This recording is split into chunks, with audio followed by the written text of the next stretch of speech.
ufológico que vocês encontram com abundância lá. Ela estava na cozinha dessa casa, uma casa de pau a pique, com o marido e com o irmão do marido. Quando ela, olhando pela janela da cozinha, ela viu um objeto se aproximar e parar no ar. Olhou no chão e numa clareira que há na parte de trás da propriedade dessa senhora, uma casinha bem humilde, ela viu um ser que ela imaginou que fosse do exército, porque esse ser estava vestido com uma espécie de farda. Ela havia visto fotos, ela havia visto pessoas do exército que já passaram por ali fazendo algum tipo de missão, e ela imaginou que aquele ser que ela viu fosse do exército, porque tinha uma roupa inteiriça. O ser veio caminhando, e não parou quando chegou na parede da casa. E ela se estranhou quando ela viu que ele então passou a caminhar pela parede, subir pela parede. Daí pulou, num gesto de grande agilidade, para cima do telhado da casa. Quando aquele objeto que estava mais distante, emitindo o som de uma máquina, semelhante ao de uma máquina de costura, foi se aproximando, ficou bem próximo do telhado da casa, e aquele ser, que ela já tinha desistido de imaginar que fosse do exército, ela já estava convencida de que não era um ser que para ela tinha poderes sobrenaturais. Esse camarada pulou para cima do objeto, entrou por uma porta do objeto, e o objeto se afastou. Esse é um caso impressionante. Essa mulher me repetiu essa história em 1997 e depois novamente em 2010, quando eu estive lá e a reencontrei. E nessa ocasião ela me contou novas histórias que ela viveu ao longo do período. Às vezes dos UFOs apenas, das naves, e às vezes dos tripulantes. Porque essas naves têm que ter tripulantes. Às vezes eles são chamados de ufonautas, ou são chamados de ocupantes. E sabe o que é o maior barato desses seres? Eles são exatamente iguais a qualquer um de nós aqui, ó.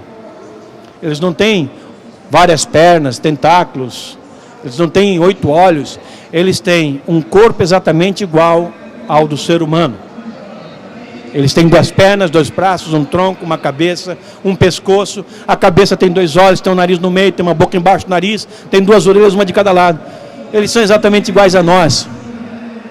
E isso se repete ao longo da história da existência ou da manifestação de discos voadores em todo o mundo.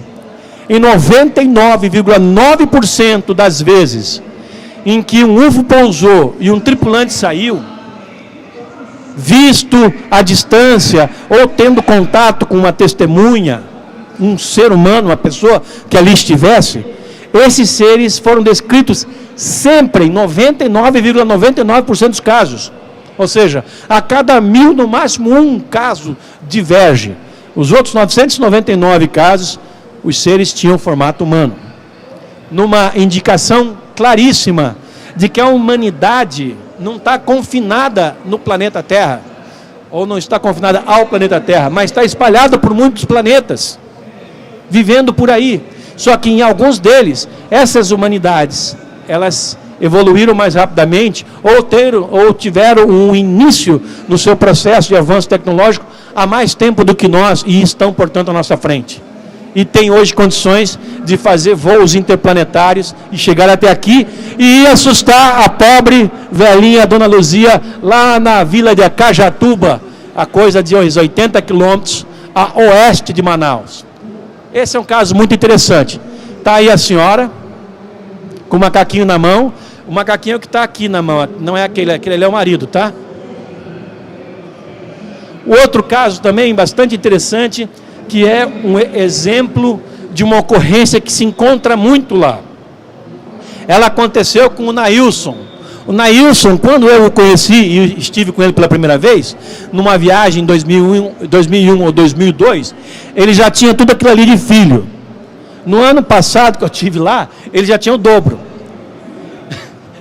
Lá não tem televisão, lá não passa trem, lá não tem o que fazer, vamos fazer filho. Bom, o Nailson é o seguinte, ele é pescador.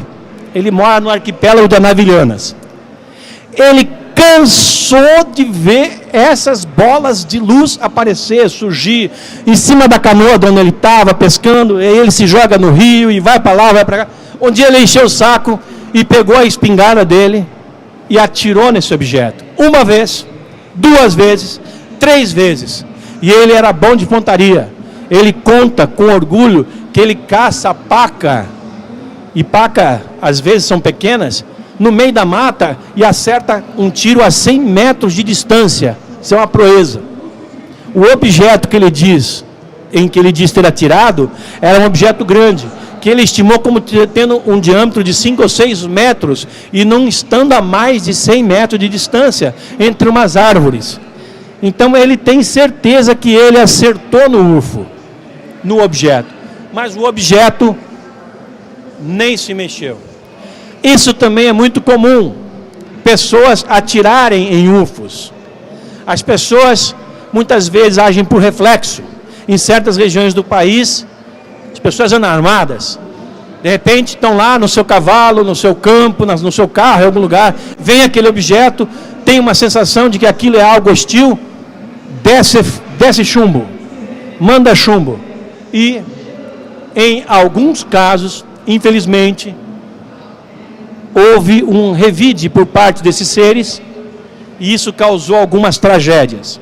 Por exemplo, o vigia de um quartel em Alegrete, no extremo sul do Rio Grande do Sul, numa noite que ele estava de guarda, ele viu um objeto vir sobre o quartel e ele, não sabendo o que fazer, não sabendo a quem pedir instruções, ele abriu fogo. Abriu fogo e a bala que ele desferiu voltou e se alojou próximo do joelho esquerdo dele. E ele não tratou direito, ele teve que amputar a perna. É um caso raro. Há casos de perseguição de discos voadores por caças das Forças Armadas de vários países do mundo. Aqui, inclusive, no Brasil, isso já aconteceu. Bem, o Nailson, para sua felicidade, atirou e o objeto nem se mexeu. Ficou ali e depois foi embora. E continuou voltando dias, semanas, meses depois, sem nunca parar. É também um tipo de caso que encontramos com muita regularidade naquela área do Brasil. E há um outro, que é o terceiro dessa sequência de 4.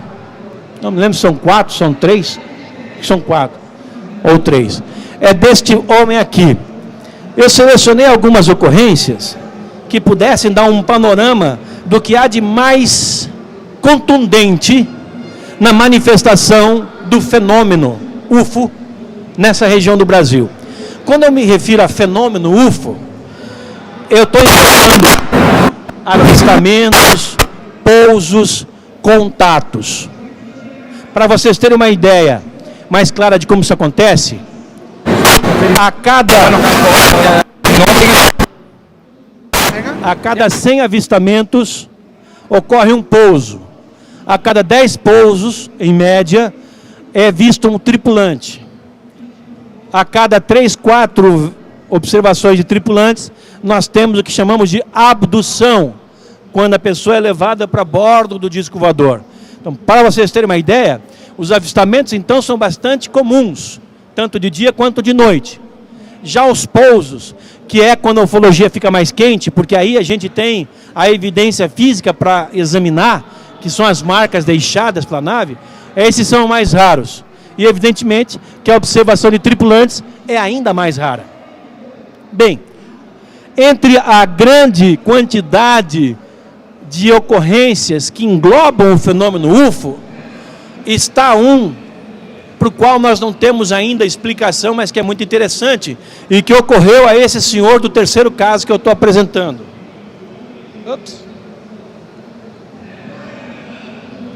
O seu Odon, que é da vila de São Tomé, ali próximo de Acajatuba. Parece um homem muito forte, né? Quando eu tirei essa fotografia, há uns anos atrás, ele já estava beirando os seus 80 anos. Estava com 70 e alguma coisa. É, de fato, um homem muito forte. Como são muitas das pessoas que lá vivem.